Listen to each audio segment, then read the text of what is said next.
Well, for more, we're joined live by Alexander McKelvie, Professor of Entrepreneurship at Syracuse University's Whitman School of Management. Thanks for joining us. Thanks for having me. Now, let's start with some of the paths that people have taken to get to their billionaire status. It used to be via real estate and commodities, but what is it mostly now? So I'd say there are three pathways to becoming a billionaire. The most common one now is to start a new venture. So entrepreneurs that have the ability to scale their business, this is especially true in high-tech ventures, will potentially be likely to achieve billionaire status. Among those, you can see the Mark Zuckerbergs, the Bill Gates, the Jack Ma's of the world. You also see other entrepreneurs who are successful in non-tech businesses, like the Oprah Winfreys and the Phil Knights of Nike fame. So starting a venture that can scale, that's highly innovative, is the #1 pathway. Number two is to invest really smartly. Being able to find underpriced assets, being able to make shrewd investment deals would be a good pathway. Here you have the Warren Buffetts of the world, the George Soros, the Carl Icahns.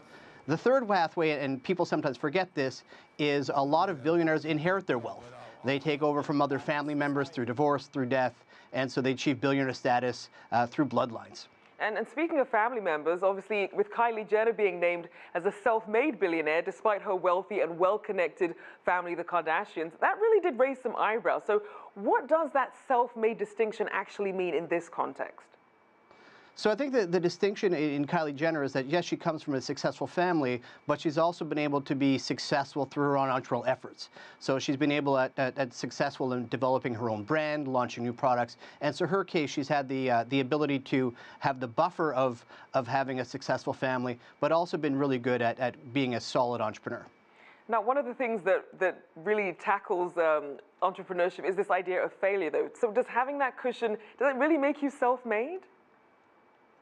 So many of the self-made, even if you're taking over and especially through family inheritance, you'll see these next generations continuing to invest to grow. So even Donald Trump, who took over a substantial amount of wealth from his father, continued to invest wisely and grow the business. We've seen that with other individuals who've taken over family wealth as well, whether it's the Heinz family, whether it's Stefan Persson and the H&M brand, or a lot of other brands where the entrepreneurial effort and the entrepreneurial drive has continued across generations.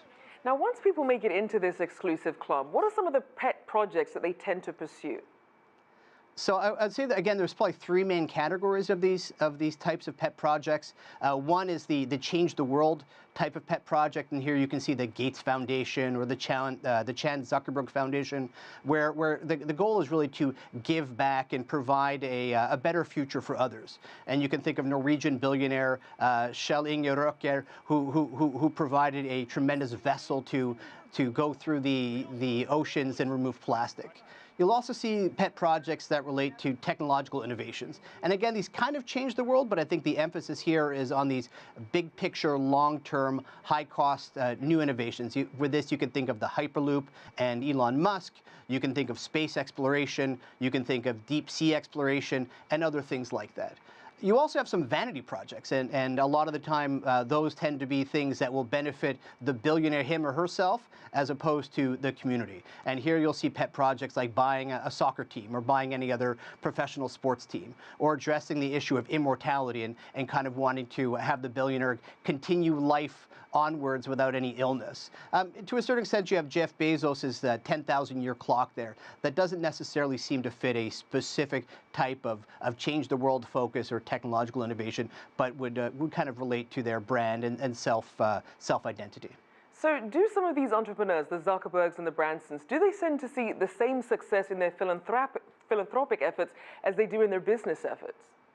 So with that one, it really depends on what their goal is for this. So for some of these foundations, for some of these pet projects, there are very clear, tangible goals. So for example, with the Gates Foundation, they can measure and track over time specific metrics like decrease in maternal deaths or decrease in child deaths or deaths from HIV.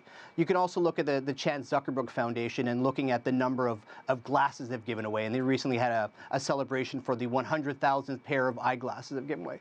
So with those short-term metrics ones, it would be easy to say they're making an impact. Some of the longer term, more technologically driven ones are much harder to impact. So for example, the space exploration or the Hyperloop. When will that truly be a success? Is it when these are launched and they're successful and they're able to send people here? Or is it more a matter of motivating others to think about the future and a lot of the changes that come on there? And so with these, you'll also have the, if you're the vanity projects, what is really the successful type of outcome there, except for maybe personal gain and bragging rights. So depending on the project that they would engage in, you'd really have some variability in the type of metric and success determination. I suppose we'll have to see if we end up living forever then. Alexander McKelvie there, Professor of Entrepreneurship at Syracuse University's Whitman School of Management. Thanks so much.